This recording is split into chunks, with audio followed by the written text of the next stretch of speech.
बादशाह था, वो अपनी साली पर आशिक हो गया। किस पर? बादशाह था, साली पर दीवाना हो गया।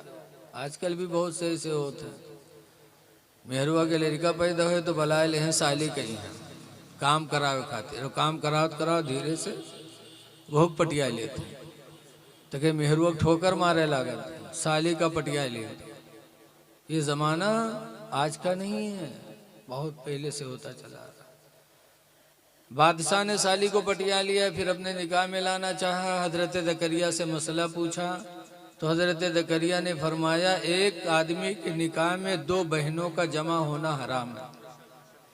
कहा ज़करिया मसला बदलो। कहा खुदा का फरमान नहीं बदल सकता। कहा कत्ल कर देंगे। कहा कत्ल कर दो, लेकिन अल्लाह के फरमान में तब्दीली नहीं हो सकती। तो हजरत ज़करिया को कत्ल करने के लिए लोग गए तो हजरत ज़करिया ने जान बचाने के लिए वतन छोड़ा। जान बचाना भी जरूरी है इस्लाम में। अगर कोई बंदूक लेके ठाड़ हो जाए कि नमाज पढ़ी हो तो मार दे, तो इस्लाम कहा था नमाज छोड़ दो, जान बचा लो। नमाज की कदा हो सकती है लेकिन जान की कदा कहाँ? जान बचाना जरूरी है। चले गए, वतन छोड़ा, कातिलों ने पीछा किया तो एक दरख्त देखा खोखला था, उसी के अंदर हज़रत ज़करिया छुप गए। दरख्त बहुक्म इलाही मिल गया, ऐसा मिला कि हज़रत ज़करिया उसी के अंदर गायब हो गए। अब वो लोग जो खेदत रहा हुआ तक पहुंचे, देखे चक्कर मकर देखे, हाँ यहाँ तक देखा, देखे कहा है हुआ, सोचा का आसमान में चला गया कहा। तो बेचारे नाउम्मीद हुई कि वापस लौटे। जब वापस होने लगे तो शैतान इंसान की शक्ल में पहुंचा। इब्लिसवा कहाँ जा रहे हैं? कहा रे ज़करिया को मारने आए थे, यहाँ तक दिखाई पड़ा, फिर पता ही नहीं चल रहा है। कहा बताते हैं। लेके गया तो दरख्त में जब हजरत ज़करिया दाखिल हुए थे तो उनकी चादर का एक कोना बाहर था, सिर्फ कोना हल्का रह गया था। कहा देखो इसी के अंदर है, उनकी चादर का कोना है, इसी के अंदर है। कहा तब तो कहा आरा लाओ। आरा लाया गया। कहा इसको इसे चलाओ। चलाया गया। जब वो आरा चलते चलते हजरत ज़करिया के सर पे पहुंचा, अल्लाह ने फरमाया ज़करिया उफ न करना, सब्र कर लेना। सब्र कर लिया, आरा चला। हजरत ज़करिया के बदन के दो टुकड़े हो गए, शहादत ले ली, लेकिन अल्लाह के फरमान में बदलाव गवारा नहीं किया। इससे पता चला कि बड़ों का बड़ा इम्तिहान होता है। सुलेमान अलैहिस्सलाम ने इंशाअल्लाह नहीं लगाया तो 100 बीवियों के बावजूद कोई लड़का नहीं। हम तुम मौलाना अब्दुल मुस्तफ़ा आदिम अलैहिर्रहमा लिखते हैं कि एक गांव रहा, एक सेठ साहब एक मौलवी साहब का मिल गया। मौलवी सलाम कहें सलाम वालेकुम सेठ साहब, कहें वालेकुम सलाम। कहा कहाँ जा रहे हो सेठ साहब? कहीं मार्केट जा रहा हूँ घोड़ा खरीदने। कहा रे इंशाअल्लाह लगा लो कि इंशाअल्लाह घोड़ा खरीदने जा रहा हूँ। सेठ जी कहते यार तू मुल्लन कर, यही नहीं समझ में आवत। पैसा हमरे जेबे में है, घोड़ा मार्केट में बिकाते हैं, इंशाअल्लाह कौन जरूरत होगा? अरे कह लो इंशाअल्लाह कह लो। कहा चले जाओ मौलवी साहब ने से। मौलवी बेचारे चले गए। आज जिके हुकूमत कहूँ नहीं चलत है, उके हुकूमत मस्जिद के मौलवी पर चलत। नाक पहुँचे तमीज नहीं है, मस्जिद में पहुँचेगे मौलवी जाला का ही लाग, ये चटाई हिया का है पड़े।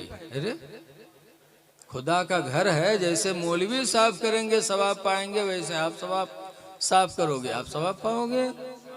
इमाम रखे जाते हैं चटाई लपेटने के लिए, मस्जिद का जाला साफ करने के लिए। खुदा का घर है, जो भी करेगा उसकी आखिरत बन जाएगी। सुभान अल्लाह। लेकिन आज ऐसा होता है। बहरहाल मौलवी बेचारे चले गए। सेठ जी गए घोड़ा मार्केट, घोड़ा पसंद किन, दाम दुकान तक के जेब में हाथ डालें तो वहाँ जेब में हाथ नीचे चला गया। देखिन तो जेब कटा, पैसा गायब। सांस रुक गए सेठ जी की। थोड़ी देर बाद जब सुकून मिला तो घर लौटे। जब घरे आए तो इत्तेफाक से मौलवी पहले मिल गए। मौलवी ने सलाम किया, सलाम वालेकुम सेठ जी। कहने वालेकुम सलाम। कहा घोड़ा लाए? कहने हाँ मौलवी साहब इंशाअल्लाह घोड़ा मार्केट गया, फिर इंशाअल्लाह घोड़ा भी देखा, इंशाअल्लाह एक घोड़ा पसंद आ गया, इंशाल्लाह बातचीत तय हो गई, इंशाल्लाह पैसा भी मुतय्यन हो गया, इंशाल्लाह जेब में हाथ डाला, इंशाल्लाह हाथ नीचे चला गया। मौलवी कहा था इंशाल्लाह बक्का करो। अब बक्का करो, टाइम निकल गया। मुसलमान का अकीदा होना चाहिए, हर काम बगैर खुदा के मर्जी के नहीं हो सकता। अपना हर काम खुदा की मशीयत पे छोड़ देना चाहिए। अल्लाह चाहा, अल्लाह ने नहीं चाहा तो 100 बीवियों के बावजूद कोई लड़का नहीं। और एक सहाबी सुनो, हजरत अनस रदियल्लाहु ताला अन्हु जो रसूलुल्लाह सल्लल्लाहु अलैहि वसल्लम की गुलामी में 10 साल तक रहे। वो अनस नबी करीम को वजू का पानी दिया करते थे। याद रखो, अपने से बड़ों को वजू का पानी देना ये सहाबा का तरीका है। हजरत अनस अपने पैगंबर को वजू का पानी दिया करते थे। अनस बहुत गरीब थे और बे औलाद थे, कोई औलाद घर में नहीं थी। वजू का पानी देते रहे। एक दिन अल्लाह के रसूल खुश हुए तो हुजूर ने हाथ फैला के दुआ मांगी, या अल्लाह मेरे अनस को तुम माल दे दे, औलाद दे दे। तो अनस के घर में कितने लड़के पैदा हुए? 100। एक बीवी से 100 लड़के अल्लाह ने दिया। अल्लाह देने वाला है। और माल ऐसा मिला कि मदीने मुनव्वरा में उनके खजूर की बाग थी। सबके बाग में साल में एक मर्तबा फल आता था। आज भी एक ही मर्तबा आता है हर बाग में, लेकिन नबी की दुआ के वसीले से अनस के बाग में साल में 2-2 मर्तबा फल आने लगे। सुभान अल्लाह, माशाअल्लाह। पूरे अरब में एक मर्तबा फल और अनस की बाग में 2 मर्तबा साल में फल आने लगे। अनस माला माल हो गए, साहिब औलाद भी हो गए, माला माल भी हो गए। ये मेरे नबी की अता है। आला हजरत इमाम अहले सुन्नत रदियल्लाहु ताला अन्हु इसीलिए फरमाते हैं, कौन देता है देने को मुँह चाहिए। सुभान अल्लाह, माशाअल्लाह। कौन देता है देने को मुँह चाहिए, और देने वाला है सच्चा हमारा नबी। सुभान अल्लाह, माशाअल्लाह। देने वाला है सच्चा हमारा नबी। तो इसलिए निकाह के टाइम में नियत होनी चाहिए कि अल्लाह इसके ज़रिए हमें औलाद अता फरमाएगा। और औलाद अल्लाह जब चाहे दे दे। हजरत इब्राहीम पैगंबर की बारगाह में भी एक दफा फरिश्ते आए थे। एक रवायत में 10 आए थे, एक रवायत में 12 फरिश्ते थे, एक रवायत में 3 फरिश्ते आए थे। 27वां पारा उसी से शुरू होता है। जब वो फरिश्ते आए तो आदम हजरत इब्राहीम अलैहिस्सलाम ने फरमाया था, काला फमा खतबकुम अय्युहल मुरसलून। फमा खतबकुम अय्युहल मुरसलून, ऐ अल्लाह के भेजे हुए फरिश्तों, तुम्हारा पैगाम क्या है? कौन सा पैगाम लेके मेरे घर में आए हो? तो हजरत इब्राहीम की उम्र 120 साल की हो गई थी। उनकी बीवी सारा की उम्र 99 साल की हो गई थी। तब उन 10 फरिश्तों ने कहा था, इब्राहीम हम तुमको औलाद की खुशखबरी सुनाने आए। सुभान अल्लाह, माशाअल्लाह। तो हजरत सारा ने कहा था, मैं बुढ़िया हो गई, बाल चमक गए, अब औलाद। फरिश्तों ने कहा था, अल्लाह इस पर कादिर है कि इस उम्र में भी तुम्हें औलाद अता फरमाएगा। सुभान अल्लाह। तो फिर कौन औलाद हुई 99 साल की उम्र में? हजरत इसहाक अलैहिस्सलाम पैदा हुए, जिनके बेटे याकूब अलैहिस्सलाम, याकूब के बेटे यूसुफ अलैहिस्सलाम, तमाम नबी पैदा हुए हजरत इसहाक अलैहिस्सलाम। तो 99 साल की उम्र में अल्लाह ताला ने सारा को औलाद अता फरमाई। सारा लिखा है कि पूरी दुनिया में मर्दों में सबसे ज़्यादा खूबसूरत अल्लाह ने हज़रत यूसुफ को बनाया। सुभान अल्लाह। और औरतों में, पूरी दुनिया में औरतों में सबसे ज्यादा खूबसूरत किसको बनाया? हजरत सारा को बनाया, जो इब्राहिम पैगंबर की बीवी। सुभान अल्लाह, माशाअल्लाह। बहुत खूबसूरत थी। उनकी खूबसूरती का अंदाजा इससे लगाओ कि मिस्र का बादशाह, एक बादशाह था, तो उसके बॉर्डर पे, उसके मुल्क में जब कोई अपनी बीवी को लेके जाता था, कोई शख्स किसी औरत को लेके जाता था, तो बॉर्डर पे सिपाही पहले सवाल करते थे कि औरत तुम्हारी है कौन? तो अगर वो कोई कह देता मेरी बहन है, मेरी माँ है, मेरी लड़की है, तो बादशाह छोड़ देता। बादशाह का डर था उसे छोड़ दो, ले जाए। और अगर आने वाला बॉर्डर पे ये कह दे कि ये मेरी बीवी है, तो बादशाह का हुक्म था कि पहले उस औरत को मेरे महल में लेके आओ, पहले मैं अपने पास रखूंगा, फिर जब मैं चाहूँगा तब उसको दूंगा, वो लेके जाएगा। ये वहाँ का दस्तूर था, कानून था। हजरत इब्राहिम अलैहिस्सलाम अपनी बीवी सारा को भी लेके उस बॉर्डर पे पहुँचे, तो बॉर्डर के सिपाहियों ने देखा तो आंखें खीरा हो गई। अल्लाह, ऐसी उस खूबसूरत औरत दुनिया में हमने कहीं नहीं देखा, कि इस रुए जमीन पर आज तक ऐसी खूबसूरत औरत हम लोगों ने देखा, ऐसी खूबसूरत औरत। फौरन सिपाहियों ने बादशाह को हुक्म की, इत्तला दिया। बादशाह ने कहा फौरन उसको भेजो, मेरे पास भेजो। तो जब सिपाहियों ने पूछा था कि ये कौन है तुम्हारी, तो हजरत इब्राहिम अलैहिस्सलाम की बीवी थी सारा, लेकिन बीवी नहीं बताया, बल्कि कहा ये मेरी बहन है। क्या फरमाया? मेरी बहन है। बादशाह को बताया कि आने वाला कह रहा है मेरी बहन है, लेकिन ऐसी खूबसूरत औरत दुनिया में नहीं है, बेमिसाल है।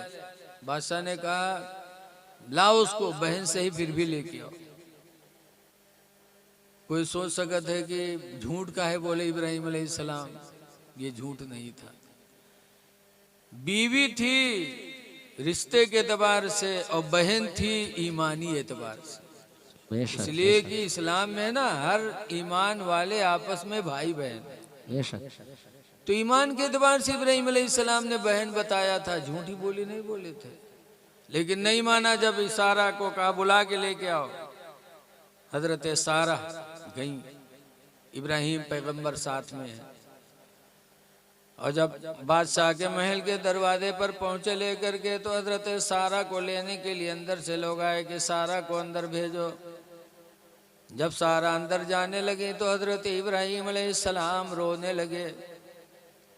जब रोने लगे तो सारा ने पलट कर कहा था, अल्लाह के पैगंबर आप रो रहे हैं? कहा क्यों न रो, ये बादशाह जालिम है, तुम्हें अंदर बुला रहा है, तुम्हारी इज्जत आबरू पे हमला करेगा, मैं क्यों न रो। तो सारा का ईमान देखो। सारा ने कहा था मेरे प्यारे शौहर इब्राहिम, आप गम न करो, जिस खुदा ने मुझे ये हुस्न अता फरमाया है, वो खुदा इस हुस्न की हिफाजत पर भी कादिर है। सुभान अल्लाह, माशाअल्लाह, बहुत खूब। जिस खुदा ने मुझे खूबसूरती दी है, वो खुदा मेरी खूबसूरती बचाने पर भी कादिर है। क्या भरोसा था हजरत सारा का। हजरत सारा अंदर गई। बादशाह ने जैसे देखा वैसे फौरन अपनी जगह से उठ पड़ा। सारा के करीब आना चाहा गुनाह की नीयत से, लेकिन फौरन उसके ऊपर फालिस गिर गई। सारा ने कहा था इलाही हिफाजत करने वाला तू है।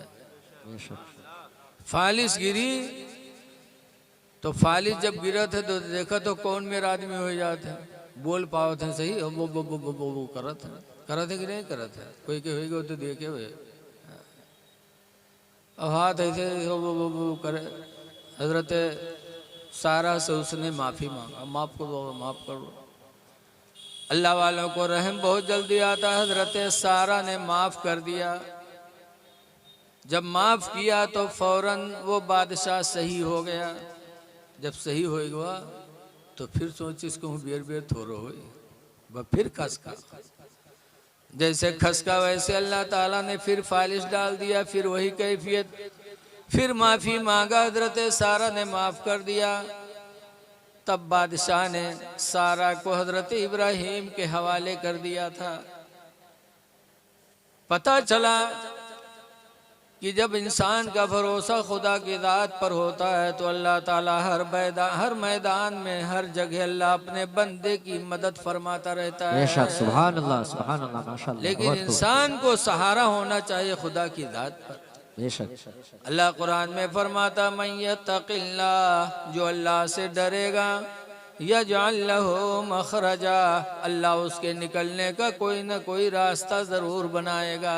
बेशक, सुभान अल्लाह। व यरज़ुक़हू मिन हैसु ला यहतसिब, और अल्लाह उसको ऐसी रोज़ी देगा कि वो हिसाब भी नहीं लगा पाएगा। सुभान अल्लाह। इसलिए अल्लाह की ज़ात पे इंसान को भरोसा करना चाहिए। आज आइए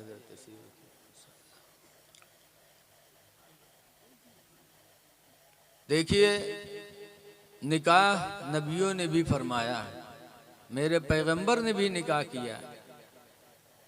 हुजूर सल्लल्लाहु अलैहि वसल्लम की ज़ाहिरी उम्र 25 साल की हुई और अरब में एक बेवा औरत थी खदीजा, 2 मरतबा बेवा हो चुकी थी, कई लड़कों की माँ भी बन चुकी थी, बेवा भी हो गई, उम्र 40 साल की, लेकिन फिर भी खूबसूरती में कोई कमी नहीं और दौलत में उनका कोई जवाब नहीं। मक्का शहर में बहुत मालदार थी हज़रत खदीजा। बहुत से लोगों ने निकाह का पैगाम भेजा, लेकिन हज़रत खदीजा ने रद्द कर दिया, कहा ना, मैं 2 मरतबा बेवा हो चुकी हूँ, हम निकाह नहीं करूँगी। सबके निकाह के पैगाम को हज़रत खदीजा ने ठुकरा दिया। लेकिन जब रसूलुल्लाह सल्लल्लाहु अलैहि वसल्लम की अज़मत देखी खदीजा ने कि हुजूर चलते हैं तो हुजूर के सर के ऊपर बादल अपना साया किए रहता है, बेशक, सुभान अल्लाह। पूरी दुनिया धूप में और नबी रहमत अल्लाह के साए के तले। वाह वाह, सुभान अल्लाह। तो जब ये मौजिज़ा देखा मेरे नबी का कि चलते हैं तो बादल का टुकड़ा इनके ऊपर साया किए किए चलता है, तो खदीजा के दिल में हुजूर की मोहब्बत हुई। बुखारी की हदीस में खदीजा ने एक लड़की नफीसा को बुलाया, फरमाया जाकर हुजूर को मेरे निकाह का पैगाम दे दो। सुभान अल्लाह। जाके कह दो, इन्नी कद रग़िबतु फ़ीका या मुहम्मद सल्लल्लाहु अलैहि वसल्लम, ऐ मोहम्मद सल्लल्लाहु अलैहि वसल्लम, मैं तुम्हारे निकाह में आना चाहती हूँ, मुझे तुम अपने निकाह में कबूल कर लो। सबकी दावतें रद्द कर रही हैं, लेकिन रसूलुल्लाह के बारगाह में खुद निकाह का पैगाम भेज रही। हुजूर ने सुना तो ऐ नौजवानों, जरा अपने नबी की जिंदगी देखो। जब हुजूर ने खदीजा का पैगाम सुना तो फरमाते हैं, जाके खदीजा से कह दो कि मेरे बाप दुनिया में न रहे, न मेरी माँ आमना रही, कि मैं अपने माँ बाप से इजाज़त लूँ। लेकिन अभी इसी दुनिया में हमारे चचा अबू तालिब जिंदा हैं, मेरे चचा हजरत अब्बास जिंदा हैं, हजरत अमीर हमजा जिंदा हैं, हमारे चचा लोग बाहयात हैं। मैं चचा लोगों के बीच में बात रखूंगा, अगर हमारे चचा लोगों ने रिश्ता पसंद किया तो होगा। सुभान अल्लाह। मेरे नबी ने खुद कोई फैसला नहीं किया, अपने निकाह का फैसला मेरे नबी ने अपने खानदान के ऊपर छोड़ा।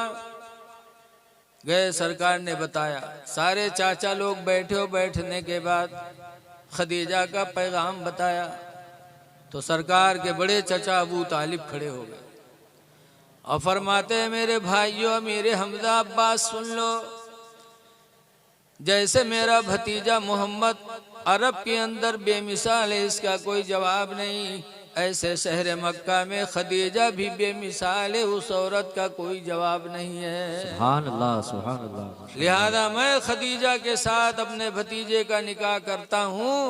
अबू तालिब ने निकाह पढ़ाया और खुतबा पढ़ा और 10 ऊँट अबू तालिब ने खदीजा के महर में अपनी तरफ से दिया और खदीजा रुखसत होके रसूलुल्लाह के घर तशरीफ ले गई। सुभान अल्लाह, नबी का निकाह हो गया। ऐ नौजवानों, जरा गौर करो कि जब खदीजा ने निकाह का पैगाम भेजा तो मेरे नबी ने खुद से फैसला नहीं लिया, खानदान की मर्जी पर छोड़ दिया। बेशक बेशक, आज भी अगर आपके पास कोई लड़की निकाह का पैगाम भेजे तो आप खुद फैसला न करो, माँ बाप पर छोड़ दो, भाइयों पर छोड़ दो। घर की मशवरे से, माँ बाप की मशवरे से जो निकाह होता है अल्लाह ताला उसमें खैर व बरकत अता फरमाता है, बेशक सुभान अल्लाह, जिंदगी सुकून की गुजरती। लेकिन आज देखा जाता है कि कोनो बिटिया तनिक आंखें मारिस कोनो नौजवान लग भले के भाग गा दिल्ली बम्बई। अब अप्पा हिया थाने में तूरे जात, घर पर बिल्डोजर चलत, और दिल्ली में पड़ा मौज करत। ऐसी शादी करने वाले खुशहाल नहीं रह सकते। अक्सर देखा जाता है कि फिर कुछ दिनों के बाद दोनों में न इत्तेफाकी शुरू होती। घर की मर्जी से, माँ बाप की मर्जी से निकाह करो, तुम्हारे नबी की सुन्नत है। अगर ऐसा करोगे तो नबी की सुन्नत का सवाब भी पाओगे और इंशाअल्लाह आपकी जिंदगी में खुशहाली ही खुशहाली होगी। निकाह करो, नबियों की सुन्नत है निकाह करना।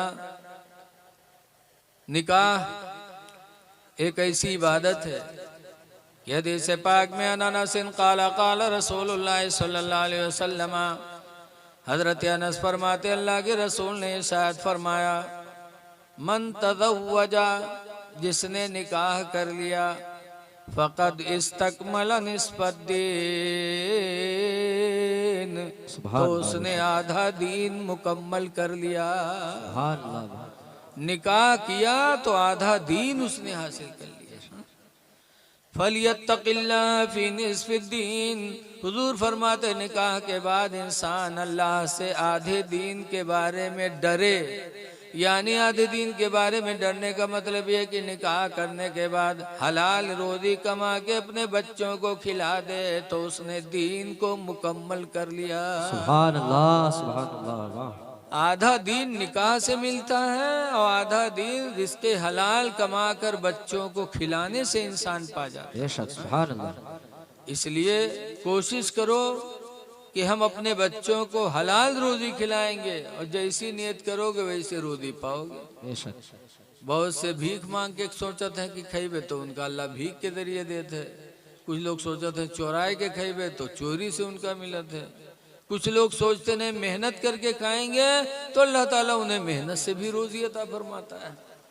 अल्लाह रज़ाक है, इसलिए हलाल रोजी के लिए हमेशा कोशिश करो।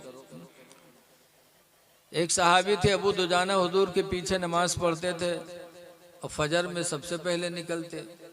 एक दिन हुजूर ने फरमाया, अबू दुजाना रुको, तुम फजर में बहुत जल्दी भागते हो। तब अबू दुजाना ने क्या कहा था कि अल्लाह के रसूल, मेरे पड़ोस में एक यहूदी का घर है, मेरा आंगन उसका आंगन एक है। यहूदी के आंगन में एक खजूर का पेड़ लगा है, उसकी शाखें मेरे आंगन में झुकी हैं। इस वक्त अरब में खजूरों का मौसम है, पकी पकी खजूरें उसकी मेरे आंगन में गिरती हैं रात में फजर में। इसलिए मैं पढ़ के जल्दी भागता हूँ कि कहीं मेरे घर का कोई छोटा बच्चा उठ करके मेरे पड़ोसी यहूदी की कोई खजूर न उठा के खा ले। मैं जाता हूँ, खजूरों को चुन करके उसके घर देखता हूँ, फिर अपने बच्चों को बेदार करता हूँ। हुजूर सल्लल्लाहु अलैहि वसल्लम फरमाते, चलो अबू दुजाना मैं तुम्हारे साथ चलता हूँ। हुजूर आए और उस यहूदी से कहा कि ये पेड़ तो अबू दुजाना को बेच दे दे, इसके बदले में हम तुझको जन्नत में एक बाग अता करेंगे। सुभान अल्लाह, मुसलमान होता तो मचल जाता, यहूदी था, कहा नहीं हमें जन्नत में बाग वाग न चाहिए, हम नहीं दे पाएंगे। तो हुजूर के दोस्त हजरत अबू बकर सिद्दीक रदी अल्लाह ताला, मुसलमानों अभी आ रही है उनकी तारीख विसाल। दुनिया में वलियों में सबसे बड़ा वली अगर कोई है तो हजरत अबू बकर सिद्दीक की जात है। सुभान अल्लाह, नबियों के बाद सबसे बड़े वली हैं हजरत अबू बकर। बेशक कानून शरीयत में पढ़ो लिखा है उन्होंने। उसके बाद दूसरे नंबर के वली हैं हजरत उमर फारूक आजम। तीसरे नंबर पे वली हैं हजरत उस्मान गनी, चौथे नंबर पर वली हैं हजरत अली शेर खुदा। बेशक सुभान अल्लाह। तो ये जो बड़े बड़े वली इनका हम लोग भूलन बैठे हैं। अब आज देखे थे भी इतने बैसाख आवे तो जहाँ खेत खाली हुई है बउर्स शुरू हुई जी, वहाँ जाओ पूछो कि क्या हो घुर्रो बाबा के हो, कहूँ पूछोगे सोटा बाबा के हो। अरे घुर्रो बाबा सोटा बाबा के उर्स होत है, और जो उनके विलायत बिल्कुल मुसल्लम है, जिनका एहसान इस्लाम पर है, उनका उर्स हम लोग भूल ही गए हैं। बेशक अभी आ रही 22 तारीख, 14 दिसंबर को 22 तारीख पड़ रही है।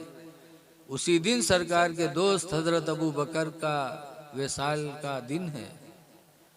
हुजूर कहा करते थे कि सबके एहसान का बदला मैंने चुका दिया सिवाय अबू बकर के, बेशक कि अबू बकर के एहसान का बदला मैं न चुका सका।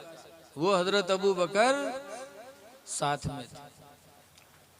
तो इसलिए आने वाले दिन में हजरत अबू बकर रदी अल्लाह ताला अन्हु का आप न्यास करें, उनके नाम की भी हो सके तो मिलाद शरीफ रखें, उनके नाम पर उस दिन सदका खैरात करें। उनका बड़ा एहसान है इस्लाम पर हम सब पर। बेशक सुभान अल्लाह सुभान अल्लाह। तो मैं कह रहा था भूल ही गया। हजरत अबू बकर अबू दुजाना, हाँ, अबू दुजाना के साथ हुजूर आए और उनके साथ दोस्त थे अबू बकर। जब यहूदी ने इनकार किया तो अबू बकर कहते अल्लाह के रसूल, ये पेड़ खरीद कर मैं अबू दुजाना को दे दूं और इसके बदले में हम यहूदी को एक बाग दे दें अपनी दुनिया में, क्या वो जन्नत की बाग जो अबू दुजाना को आप देने के लिए कह रहे हैं, क्या वो जन्नती बाग हमको आप दे देंगे? हुजूर ने फरमाया अबू बकर मुबारक हो। तो अबू बकर ने यहूदी से कहा कि ये पेड़ तू अबू दुजाना के हाथ बेच दे और इसके बदले में तू हमारी एक खजूर की बाग ले ले, पूरी बाग मैंने तुझे दे दिया। सौदा तय हो गया। बाद में यहूदी कह सोचता है कि मुसलमान बड़े बेवकूफ होते हैं। देखो एक पेड़ के बदले में पूरी बगिया दे दी उनका, और जिके बारे में दी ने वो रही तो हमरे नागन में खईबे हमहिन, बड़े ना समझ होते हैं।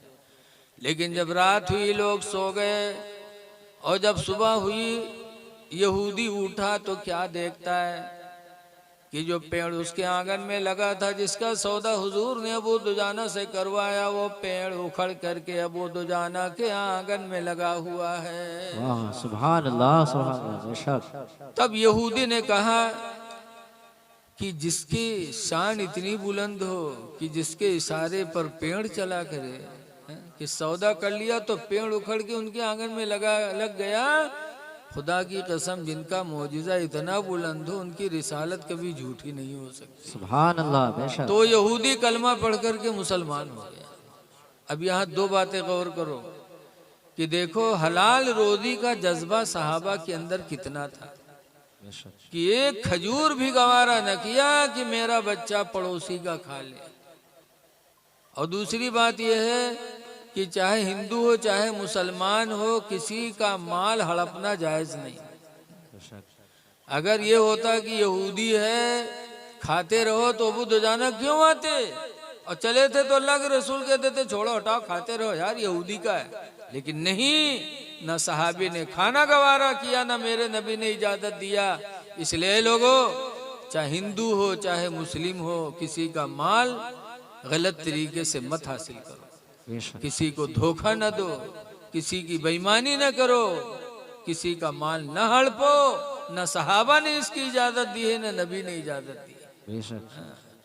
और हलाल रोजी सहाबा के अंदर बहुत था। एक खजूर वहीं जाइए सिंघाड़ा ले ठेला पर, कहीं कहा भाव हो, ये 20 रुपया का आधा किलो दे, वो तोलते रहिए जब तक 2 सिंघाड़ा मार दे यार से। मूंगफली 100 ग्राम तोलते रहिए, 2-4 मूंगफली यहाँ नदारत। ये क्या जायज है हमारे तुम्हारे लिए? कतान जायज नहीं है। रिस्क का हलाल होना या आधा दीन मेरे नबी ने बताया है। इसलिए निकाह भी करो और इसके हलाल खाने की कोशिश भी करो। देखो कुरान करीम में फरमाया गया, फनकिहू मा ताबा लकुम मिनन निसा, उस औरत से निकाह करो जो तुम्हें औरत पसंद आए। सबसे अच्छी औरत है कौन? हुजूर ने फरमाया, जब हुजूर से पूछा गया युल मरत खैरुन, अल्लाह के रसूल सबसे अच्छी औरत कौन है? तो हुजूर ने फरमाया, इदा नज़रा इलैहा फसर्रतहु, सबसे अच्छी औरत वो है कि जब उसका मर्द उसकी तरफ देखे तो औरत उसको खुश कर दे। इस तरह मुस्कुरा के बीवी सामने आए कि उसका मर्द खुश हो जाए। और दूसरे नंबर पर फरमाया, वईदा अमरहा फाताअतहु, और दूसरी पहचान औरत के अच्छी होने की ये है कि जब उसका मर्द उसको हुक्म दे तो फौरन उस पर वो अमल करे, शौहर की बात फौरन मान ले। और तीसरे नंबर पर सरकार ने फरमाया, वईदा गाबा अन्हा, और जब उसका शौहर उससे गायब हो जाए, परदेश चला जाए, दिल्ली बम्बई चला जाए, सऊदीया चला जाए, फ़अहसन फ़रजहा, तो औरत अपनी शर्मगाह की हिफाजत करे, यानी ज़िना से अपने आप को बचा के रखे। सुभान अल्लाह, जिस औरत के अंदर ये तीन चीज़ें हो, नबी फरमाते हैं वो सबसे अच्छी औरत है।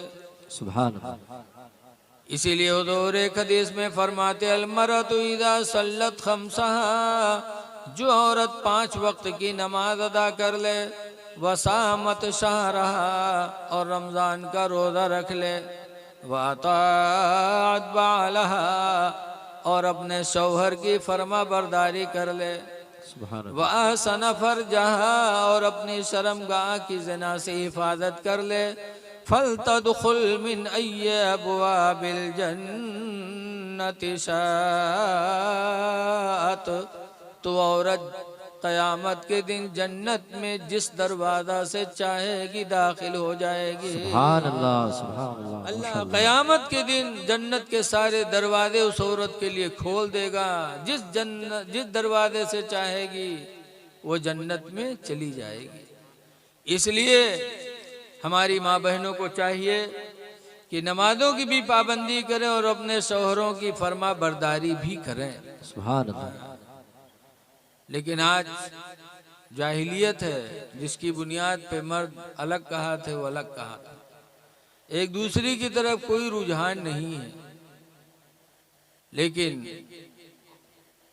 हमें बहुत सोच समझ की जिंदगी गुजारना है। औरतें का मक्ल है। हुजूर ने फरमाया, अस्तौसो बिन्निसाई खैरा, ऐ लोगों में तुमको वसीयत करता हूँ औरतों के साथ भलाई किया करो। क्यों? फ़इन्नहुन्ना खुलिक़ना मिन दिल्इन, इसलिए कि वो पसली के टेढ़ी हड्डी से बनाई गई हैं। टेढ़ी हड्डी से पैदा हुई हैं, टेढ़ी जिंदगी भर रहेंगी। इनको सीधा नहीं कर पाओगे। ज़्यादा सीधी करी हो तो तलाक तो ले ले, लेकिन सीधी नहीं होंगी। इसलिए इनके साथ नरमी करो, बर्ताव करो। एक पीर साहब थे, हजरत सैयद अबुल हसन खिरकानी, बहुत बड़े पीर थे, खिरकान के रहने वाले सैयद थे। एक दफ़ा कुछ 10-12 मुरीद बटूर के सोचिन चलो पीर साहब का देखिया हो जाए। चलते चलते चलते चलते पैदल का ज़माना था, लोग खिरकान पहुँचे। और खिरकान पहुँचे तो हजरत के दरवाज़ा खड़बड़े। तो हजरत रहे ने उनकी बीवी है, दरवाज़ा खोलें, मुरीद लोग सलाम कहें। मुरीद लोग पूछिन हजरत कहाँ है? तो चौंकी कहें, हजरत हमरे घर में को हजरत है भैया, हजरत को कहें हमारे पीर हजरत सैयद अबुल हसन खिरकानी। कहें हाँ वो दज्जलवा हजरत होई गो, वो हजरत कब से होई गो? अब मुरीद लोग खड़बड़ाने, कहें हाँ हम लोग मुरीद हैं न, वो दज्जाल मक्कार बताओ था। तो पूछिन कहाँ है? कहीं जंगल लकड़ी ले गवा है बयावत हुई। इतने में क्या देखते हैं कि हजरत जंगल के शेर पर बैठे लकड़ियों का बोझ आगे रखे और घर की तरफ आ रहे हैं। जब बीवी देखी तो भाग घर में, कहा वो तो दुश्मनवा शेर पर लहलावा है, घर में भाग गए। मुरीद कहाँ चले जाए? जब हजरत पहुंचे तो लकड़ी नीचे उतारी, शेर से नीचे उतरे। शेर ने हजरत के पैरों को चूमा और अपनी बोली में इजाज़त मांगी। हजरत ने इजाज़त दिया, शेर जंगल चला गया। तब मुरीदों ने कहा, हुजूर बात समझ में नहीं आती, अल्लाह ने आपका मर्तबा इतना ऊंचा किया कि शेर भी आपकी फर्मा बरदारी कर रहा है और आपकी बीवी आपको दज्जाल कहती है। तो हजरत फरमाते हैं कि वो अनपढ़ है, मेरे माँ बाप ने उससे मेरा निकाह कर दिया, जाहिला है, जाहिलियत की वजह से बेतुकी बातें मुझे कहा करती है, लेकिन जिंदगी गुजर गई ना आज तक मैंने मारा न कभी तलाक का इरादा किया। मैं सब्र करता रहा तो अल्लाह ताला ने सब्र की बदौलत मुझे विलायत अता फरमा दिया। ये मर्तबा जो मुझे मिला है उसी बीवी की बदतमीजी पर सब्र करने की वजह से। पता चला है कि इंसान जब अपनी बीवी के साथ उसने सुलूक करता है तो अल्लाह उसके दर्जात को बुलंद फरमा दे। सुभान अल्लाह। लेकिन आज कुछ जालिम भी मारने पीटने में बहादुरी समझते हैं। अगर आज बीवी आवे और मर्द न मारे तो के महतरिये बुढ़िया मोहल्ला में घूम घूम का कही हमारे लड़कवा तो मेहरी आएगा। अल्लाह जाने कौन घूटी पियाए दी से थे आवा तो कहे तो हाथ है नहीं उठत है। आजकल बुढ़िया भाई मार खवावत। मार न खिलाया करो। अल्लाह ने फरमाया इनके साथ उसने सुलूक करो। लेकिन कुछ जालिम है जो बीवी को मारने में बहादुरी समझते हैं। मौलाना अब्दुल मुस्तफ़ा आज़मी अलैहि रहमा ने लिखा है कि एक आदमी था अपनी बीवी को बहुत मारता था। इतना मारे कि उसके नामे मोहल्ला वाले रख दीन बीवी मार। अब का बीवी मरवा कह के पुकारा, बहुत मर कहा रहा है। हाँ। होते कुछ हुजूर सल्लल्लाहु अलैहि वसल्लम के पास भी एक सहाबिया गई थी, कहने लगे अल्लाह के रसूल फला भी मेरे पास निकाह का पैगाम भेज रहा है, फला भी भेज रहा है। एक तो हजरत मेरे माविया के बारे में बताया और एक और किसी के बारे में बताया कि दो लोग हैं मेरे पास निकाह का पैगाम भेज रहे हैं, मैं किसके निकाह में जाऊं। तो हुजूर ने फरमाया एक तो है लेकिन वो सही है, गरीब है, नरम मिजाज का लेकिन गरीब है, और वो मालदार है लेकिन वो मरकहा है। सरकार ने साफ साफ ऐसे फरमाया हदीस में कि वो मरकहा है, पैसा वाला तो लेकिन मरकहा है, और वो गरीब है लेकिन रहम दिल है। जिसके निकाह में जाना चाहो चली जाओ। कुछ लोग होते मारने वाले, तो वो बीवी मार निकला, बीवी को मारने लगा। बीवी भी बेचारी बड़ी अच्छे घराने की थी। उसके बाप ने जब रुखसत किया था तो वसीयत की थी कि बेटी शौहर के घर जा रही हो, खुशी के भी दिन आएंगे, मुसीबत के भी दिन आएंगे, लेकिन बेटी जब अल्लाह खुशी का दिन देगा तो खुदा का शुक्र अदा करना, मुसीबत के दिन आएंगे तो सब्र करना। बाप ने ये समझा के भेजा था। मार खाती रही, शौहर जालिम मिल गया, मार खाती रही, सब्र करती रही। कुछ दिनों के बाद शौहर के मिजाज को परख गई तो जैसे शौहर की आदत वही मेरे कामों करेला, तो धीरे धीरे मारपीट बंद हो गया। अब जब मारपीट बंद हो गए, हफ्ता गुजरेगा, 2 हफ्ता गुजरेगा, मारे नहीं पैस तो मार चटपटाए कि कैसे मारी का। अब 2 हफ्ता होगा मारे नहीं मिला, कोई गलती ही नहीं पावे। एक दिन मुहर्रम ठाड़ सोचे कि कसके मारी का, तो कुछ जुगाड़ समझ में आवा, तो सोचिस के जैसे मछली ले बे घरे रख देवे। उसके बाद जब खाना बना के रखी भलाई खाए खाते तो हम पूछबे कि यार सब मछली बनाए हैं, तो अगर कहीं सब बनाए हैं तो ये कह के मरबे कि सब काहे बना डाले रे, आधा रख दी थी कल का कही रे। अगर कहीं आधा बनाए ना आधा रख दिया है तो ये कह के मरबे कि रख काहे दिए रे, मछली सड़ जाए कि न सड़ी रे, आज उसका मारक है, प्लान बना लिए। गवाल मछली लेके आवा घर में रख दी तो कह बाहर ठाड़। बीवी खाना बना के जब बोले क्या आओ खाना खाई लो, तो लाठी लेके गवा कि आज तो मरे ही मारे क्या। लाठी लेके गवा बैठा, बीवी खाना निकाल के दिए तो पूछा तो सब मछली बनाए रे, तो मूढ़ से बहुठाईस लाठी कह सब काहे बनाए रे, आधा रख दी थी कल का खेबे रे। कह रे भूल गई थी, आधी मछली कल के लिए भी मैंने रख दिया। अब सट अब आगे के मुंह से कोनो सवाल ही नहीं निकले, बना बनाओ प्रोग्राम सब फेल होएगा। तो खाए तो ला, लेकिन खाना कहाँ था से पेट में, थोड़ा बहुत खैस के हटाए दिए। गर्मी का ज़माना था, बीवी ने आंगन में चारपाई डाला, बिस्तर बिछाया। जब ये लेटा तो गई पैर दबाने लगी कि मेरा शौहर है, दिन भर मेरे लिए रोटी कमाया, थका मांदा होगा, तो पैर दबाने लगे। और जालिम वही चक्कर में पड़ा, आसमान लंग टकर टकर ताके। तो इका आसमान पर एक हल्की सी लकीर नजर आई। तो औरतिया से कहा था, आसमान पर लकीर का सर? तो वहाँ देखे तो कहे वो फरिश्तन के सड़क हो, कहीं फरिश्तन के सड़क हो, कहीं ना रे, तू फरिश्तन के सड़क के नीचे हमार खटिया डारे है रे। अगर एक्सीडेंट भवा उनके मोटर फिसली तो हम मरब की बचब रे दुश्मन, वो उठाए के लाठी पीट के बहाई दी। ऐसे ऐसे जालिम भी इसी दुनिया में हुए हैं। ऐ लोगों, रहम करो, तुम रहमतुल्लिल आलमीन की उम्मती हो। हदीस पाक में हुज़ूर फरमाती, रहमो मन फिल अर्दी, ऐ लोगों जमीन वालों के ऊपर तुम रहम करो, यरहमकुम मन फिस समा, तो आसमान वाला तुम पर रहम फरमाएगा। जमीन वालों पर तुम रहम करोगे, करो मेहरबानी तुम अहले ज़मी पर, खुदा मेहरबान होगा अर्श बरी पर। इसलिए रहम करो। हमको तुमको अल्लाह ताला एक दूसरे के साथ रहम दिली करने की तौफीक अता फरमाए। लेकिन औरतों पर इतना रहम न करो, इनका मक्र भी बहुत तगड़ा होता है। कुरान में इन्ना कैदुकुन्ना अजीम कुरान में आया है कि औरतों बेशक तुम्हारा मक्र बहुत बड़ा है। औरतों का मक्र, कत्ल क़िताल का मामला इन्हीं की वजह से होता है। मौलाना अबू नूर बशीर ने औरतों की हिकायात में लिखा है कि 5 मुबल्लिग, दीन की तबलीग करे वाले, चाहे दावत इस्लामी वाले रहे हों चाहे जमात वाले रहे हों, 5 तबलीगी जात रहे, तबलीग करें। रास्ते में देखा कि एक पेड़ के नीचे एक औरत बैठी रोवे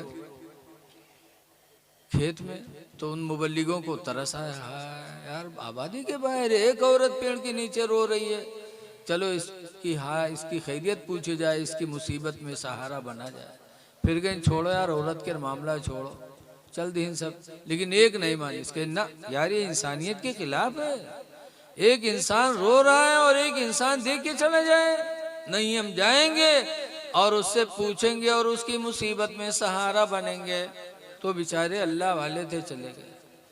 जब वहां गए तो पूछें क्यों रो रही हो तुम? तो उसने कहा, भाई मेरा शौहर एक जमाने से गायब है, लापता है, रोजी कमाने वाला मेरे घर पे कोई नहीं, मैं दर दर के ठोकर खाती हूँ, मेरे शौहर का कुछ भी पता नहीं चलता। शहर के कादी से मैंने अपील किया था कि मुझे दूसरे निकाह की इजाज़त दे दो, तो काजी ने कहा नहीं, जब तक तुम्हारा शौहर आके तलाक नहीं दे देगा तब तक तुम दूसरा निकाह नहीं कर सकती। या आदमी आके गवाही दे दे कि तुम्हारा मर्द मर गया, बेवा हो गई हो, तब कर सकती हो। कहा फिर? कहा भाई मैं तुमसे ना कोई पैसे चाहती हूँ, न तुमसे कोई मदद चाहती हूँ, सिर्फ एक मेरा सहारा बन जाओ। कहा क्या? तो औरतिया कहे, मुबल्लिग साहब आप मेरे साथ साथ कादी के सामने चले चलो और कादी के सामने खड़े होकर सिर्फ इतना कह दो कि ये मेरी बीवी है, मैं इसको रखना नहीं चाहता हूँ।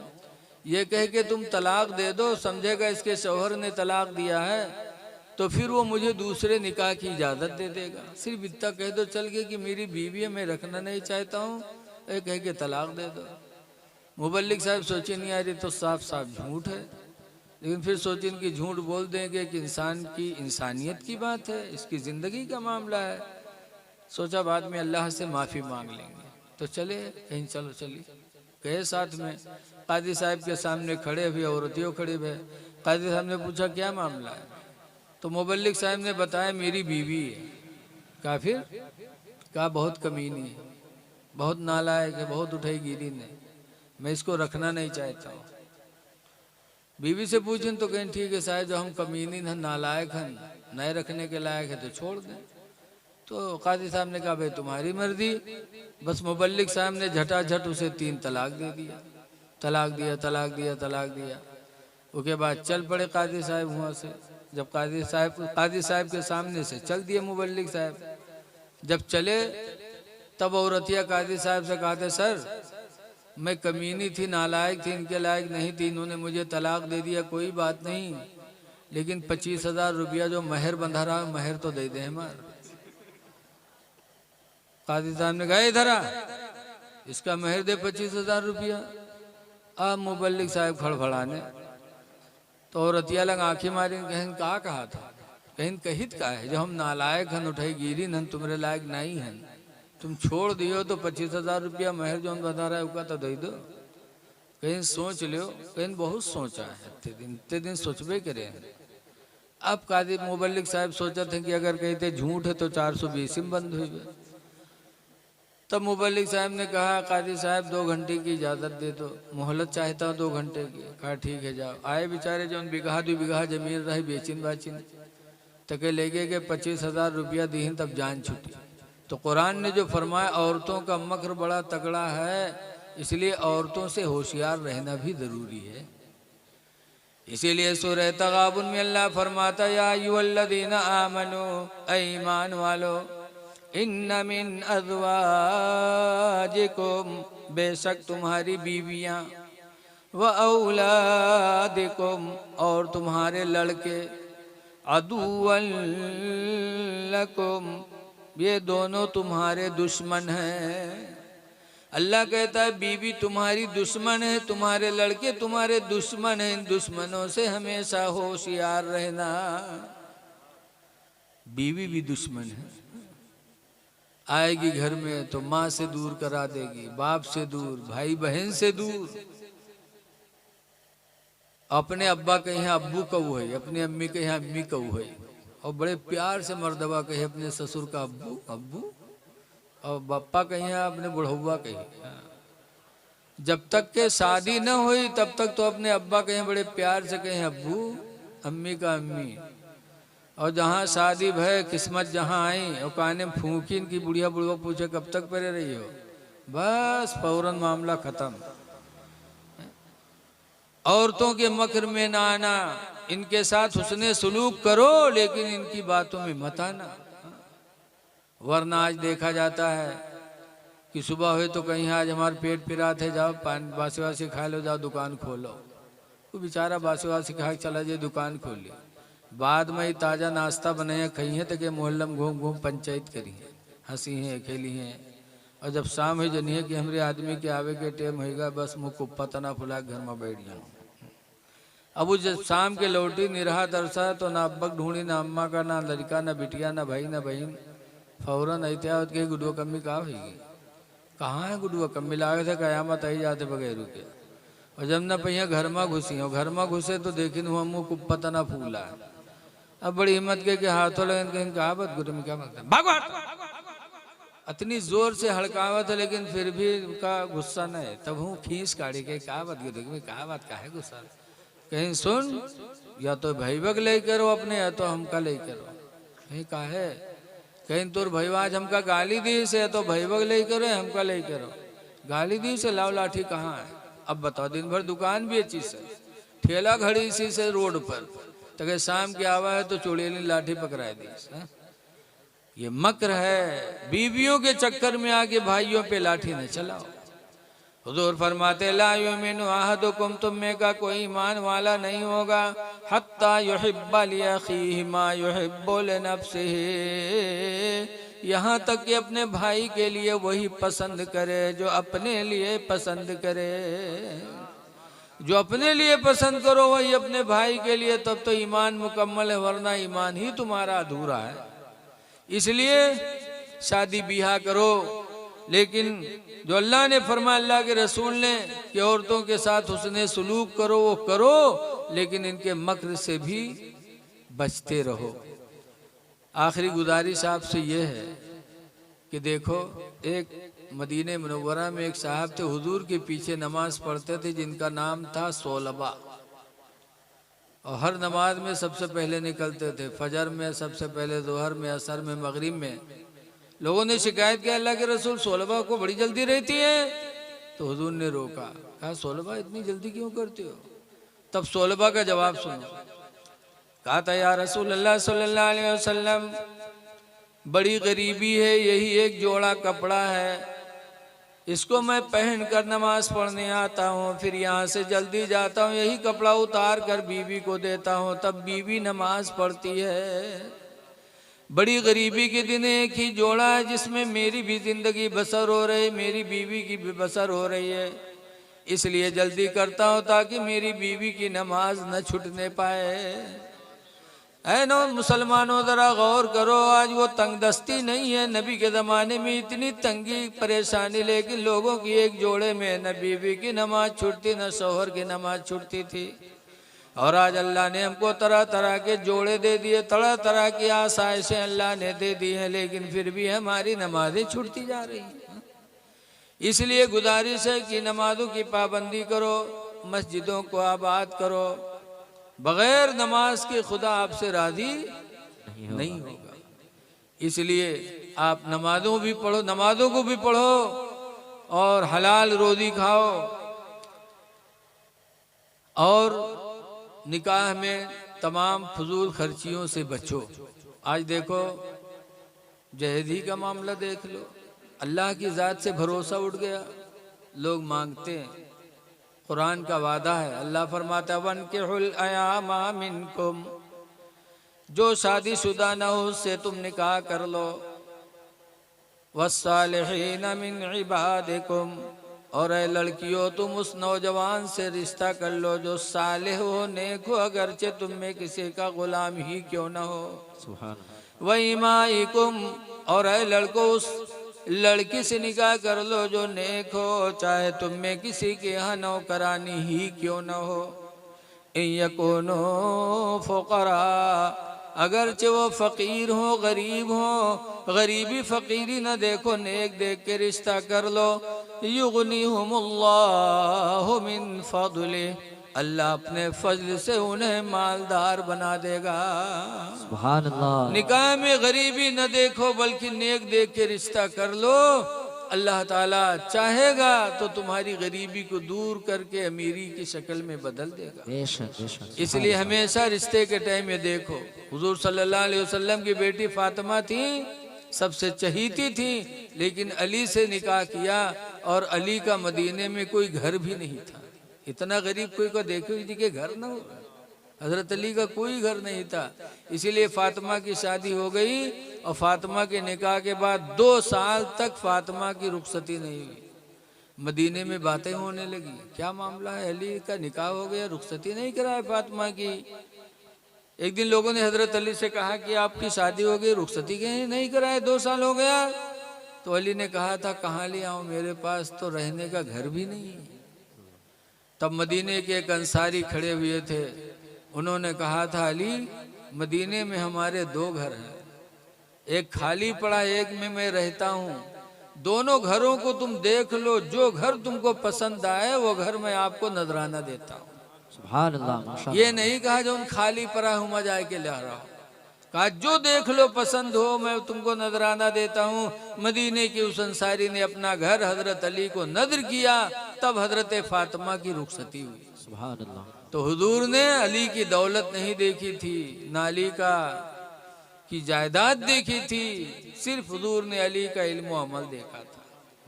हाँ, तो रिश्ता नेक देखो। लेकिन आज अल्लाह जाने का सवार है बउखलाहट। एक आदमी रहो के बिटिया के रिश्ता तय हो गए लड़का के साथ है, बातचीत तय हो गवा, तैयारी हो लग, तो बप्पा कह जाए देख तो ली लड़कवा कौन मेयर है। बप्पा गई देखे तो लड़कवा दाढ़ी रखाए रहे, ये तो मुल्ला है हो, यू का कमाई का खवई, छोड़ो हटाएगा। मुल्लन के तनख्वाह 7-8 हज़ार 9 हज़ार, ये तो हजरत मौलाना इमामुद्दीन साहब की किस्मत है जो इतना पावत है, वरना कहाँ सबके नसीब में है।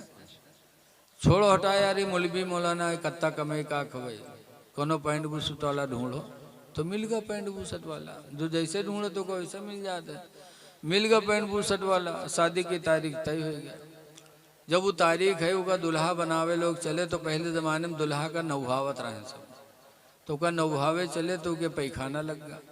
जब पैखाना लगा तो चला गया लेटरिंग में पैखाना करे, और जब लेटरिंग से पैखाना कह के निकला तो नुहरा नुहरा, उसका सोझावे सोझे नहीं हुए। तो बप्पा रोवे ला के हाईलाइट चढ़ाएगा अब कैसे हुए। तो ढकेल उकेल के ले गए डॉक्टर के पास। डॉक्टर साहब देखें तो कहीं ऑपरेशन करे पड़ी ठीक हुई जी। तो लोग कहे लगे डॉक्टर साहब आज के शादी ऑपरेशन करी हो, अल्लाह जाने महीने में ठिकाए कि 2 महीने में ठिकाए। डॉक्टर साहब कहीं घबराओ ना, 2 मिनट लागी ठीक हुई। लेके गए ऑपरेशन रूम में और दरवाज़ा बंद किन और 2 मिनट नहीं लाग दरवाज़ा खोल दी। और जब खोलिन तो निकला सीधा सीधा। तो सबका बड़ा ताज्जुब, यार 2 मिनट नहीं लागा ऑपरेशन होगा ठीक होगा। तो पूछा लगे डॉक्टर साहब कौन बीमारी रहे 2 मिनट नहीं लागा ऑपरेशन हो गई ठीक होगा। तो डॉक्टर साहब कहें कोई बीमारी नहीं, पैंट के बटन बूसट में लगाए ली रहा है। बताओ पैंट के बटन हियाँ लगाए ले तो आदमी उठ पाई, झिटका मारी उठ पाई जब तक बटन टूटी ना। ऐसे ऐसे चोंगा परे हैं, पहनिए पैंटे बूसट चाहे आवे चाहे ना हो कि कहाँ बटन कहाँ लगाए ले। ऐ लोगों, ऐ नौजवानों, 4 दिन की जिंदगी अल्लाह ने दी है, नबी के गुलाम बन के जी लो। जिस रास्ते से चले जाओ देखने वाला समझे कि मुसलमान जा रहा है, नबी का गुलाम जा रहा है। अल्लाह कुरान में फरमाता वला तमूतुन्ना इल्ला व अंतुम मुस्लिमून, ऐ मेरे बंदो तुम हरगिज हरगिज न मरो मगर मुसलमान बन के मरो। सुभान अल्लाह। बेशक एक मोबाइल में वीडियो हमने देखी थी, हुजूर मुफ्ती आदम हिंद से पूछा गया कि हुजूर दाढ़ी बनवाना कैसा है। तो हजरत ने फरमाया था दाढ़ी बनवाना मस्जिद गिराना दोनों बराबर। अल्लाह। अरे ये कैसे? तो हजरत ने फरमाया कि दाढ़ी इस्लाम की निशानी और मस्जिद भी इस्लाम की निशानी। बेशक सुभान अल्लाह। मस्जिद देखकर इस्लाम याद आता है, चेहरे पे दाढ़ी देख करके भी इस्लाम याद आता है। सुभान अल्लाह। ऐ दाढ़ी बनाने वालों लोगों, जरा सोच लो, मरना है, दाढ़ी कब्र में रोशनी का सहारा है। वाह वाह क्या लिखा है जिसके चेहरे पे दाढ़ी होगी उसकी कब्र रोशन होगी। बेशक। इसलिए ऐ लोगों मरना बराक है। हुजूर मुफ्ती नानपारा अली रामा कहा करते थे हमेशा के लिए रहना नहीं इस दार फानी में। सुभान अल्लाह सुभान अल्लाह। हमेशा के लिए रहना नहीं इस दार फानी में, कुछ अच्छे काम कर लो 4 दिन की जिंदगानी में। सुभान अल्लाह। वाह क्या बात है। कुछ अच्छे काम कर लो 4 दिन की जिंदगानी में। और जो जीते हो तो इस दुनिया में कोई काम कर जाओ। सुभान अल्लाह। जो जीते हो तो इस दुनिया में कोई काम कर जाओ। खुदा तौफीक दे तो खिदमत इस्लाम कर जाओ। माशाअल्लाह क्या बात। अल्लाह ताला हमको आपको नमाजों की तौफीक अता फरमाए, आमीन। चेहरे पे दाढ़ी सजाने की भी अल्लाह तौफीक अता फरमाए, और इस शादी होने वाली शादी को अल्लाह मुबारक फरमाए। आमीन। इन्हीं चंद बातों पे मैं अपनी गुफ्तगू ख़त्म कर रहा हूँ। अल्लाह हम सबको अमल की तौफीक दे। खड़े हो जाइए, सलातो सलाम पढ़ लीजिए। मुस्तफा जाने रहमत लाखों